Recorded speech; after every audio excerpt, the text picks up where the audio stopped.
guys, welcome to the first part of my October wrap-up. So this time I decided to split it up in two videos because my last wrap-up video was like 18 minutes and I feel like this goes longer. This is too long for someone's attention span, at least for mine. So I thought, okay, let me break this up. First of all, appreciation for the scary Halloween outfit. I thought I dressed for the occasion. But yes, so since it's still October and I'm still planning on reading 2 more books. I'm not done yet, but that total will be 6 by that. Maybe I'll even read one more, who knows. I'm trying to stay positive. But I wanted to talk about the first 3 that I already did read in the month of October. And I'm going in the order that I read them. So I will start with Run on Red by Noelle W. Ely. This is free on Kindle Unlimited, and I think it's less than 300 pages. It's a pretty quick read, also because this was super intense. It's intense right off the bat. Like, some people said online that they did not appreciate that, like that it was too much too soon. I disagree. I completely love when a book grips me from the very start, which this book did that. It just, you started and it's already, and the pressure's already on. And it's not getting any less, like it's not letting up until you finish the book. The whole book is just very intense. There are some trigger warnings, so definitely check those out if you're sensitive to any topics like USA and all that stuff. But I truly enjoyed the book. I enjoy that, as I said, it had me in a chokehold from the beginning. And as I said, it was a quick read. One of my friends, she actually said that she read it in one sitting. I will never understand how people can stay focused to read a book from back to back in one sitting. I don't think that could be me unless the book is super short.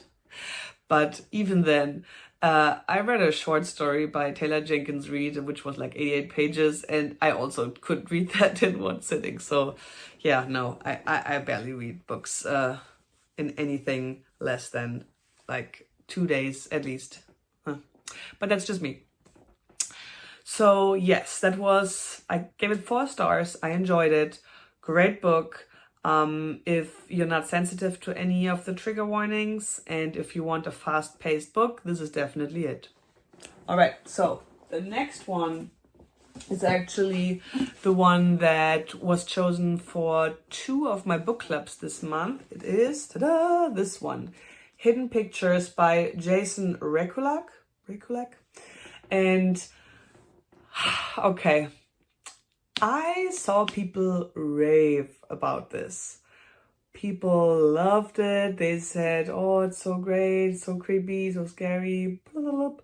Like, people were throwing 5 stars like it's Halloween candy. So I had high expectations for this one. It was okay. It was okay. It started off well, and I definitely enjoyed the drawings that are in the book.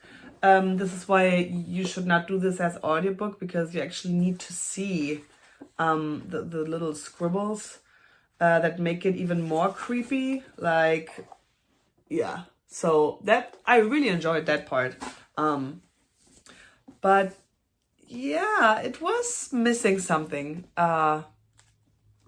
I don't want to spoil anything, but this is not as scary or creepy as I thought it would be. So I was a little disappointed. It's still a good story and it all like added up in the end, I guess. I did not see the ending. Like, I had no idea where this was going. I was surprised. But as I said, it was missing something. It's a good story, but I was hoping for more. I gave it 3 stars. Not sure if I will read something by that author again. All right. Next one. The book that I talked about for my October hopefuls, or like my TBR, my spooky TBR for October. Ta-da! This was a short one, which I could have definitely read in one day, but I again did not. Agustina Basterica, the author who also wrote Tender is the Flesh. For those of you who remember the video where I talked about the books that terrified me the most, Tender is the Flesh was number 1. So I was prepared to be creeped out and like disgusted and scared and everything. But this book was definitely not what I expected at all. So I thought it would be something twisty again, like stories which would really make my skin crawl and creep me out and scare me. But okay, these were short stories, right? I didn't count and I didn't check, but I guess 19, I think. Maybe I should have checked that before. Oh, okay. 20. So 19 plus 1. Duh. All right. So it was all short stories, and one were longer, one were shorter, but all of them were super abstract. I think that's the best word to describe it. This is what I said in my review on Instagram. You really need to have like a large imagination and to think, I guess, outside the lines. Whatever it is, I did not have that. So most of the stories I did not get.